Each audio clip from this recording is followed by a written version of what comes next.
greatly appreciate the opportunity to undergo the Arts Reach program, and I found it to be a great way to learn about how art is taught in schools on a first-hand basis, where I was able to learn through my own experiences rather than learn through the conventional methods of learning at university. For this assignment, I will be using the Studio Thinking framework to evaluate the program and our lesson.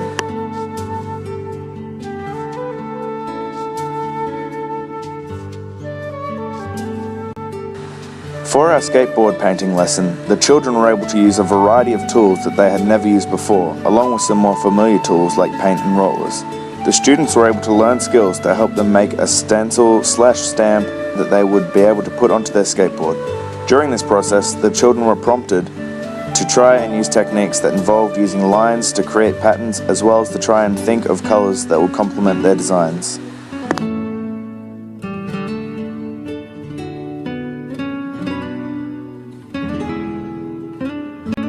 Each of the students seemed fairly interested in the task, some pretending to have hay fever so that they may join our group. Therefore, they were all very engaged in the task, as it was something that they found to be interesting and fun. Each child continuously worked on their skateboard, even giving up their recess time to work so that they could finish their skateboard. While some children changed their design from their original sketch, each of them continued on with their work, despite some minor setbacks, and because of this, most students said that they had preferred their final product over their original design.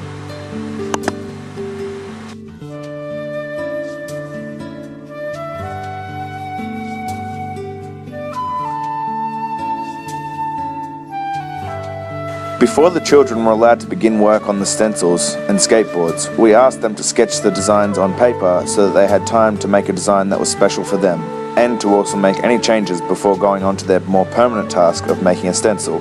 The children were also given various images of Australian wildlife to use as inspiration for their designs.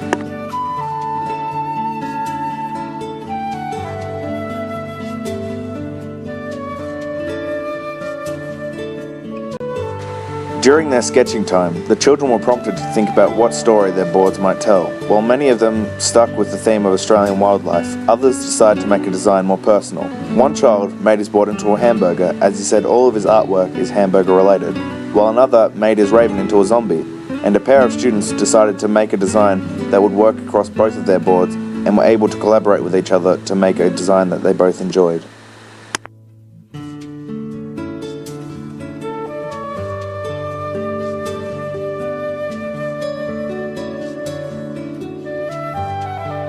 Children took the time to closely observe the pictures of inspiration provided and were therefore able to make detailed sketches of the animals, which then translated into their stencils, making the final product much better.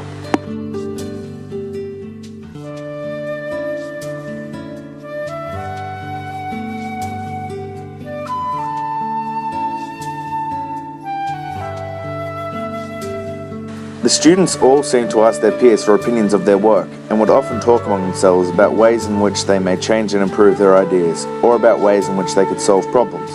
The students were all able to recognize some techniques they had used in the making of their work, and were also able to critique and praise their own work. While most seemed very happy with their product, some felt as though they could have done better, although their work was fantastic.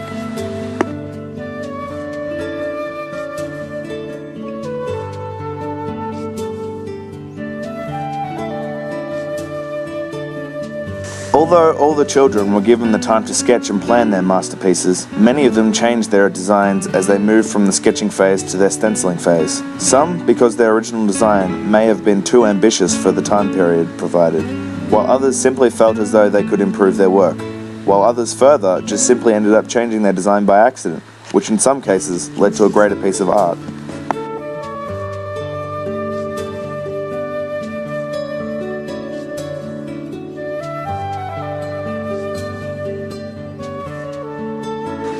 Before the lesson, we explained a bit about some artists who had used skateboards as their canvas, so that the children could learn more about art and artists, while also giving them some more ideas for inspiration. The children were able to work together to create their stencils and skateboards, and were able to interact with each other and discuss ideas on art.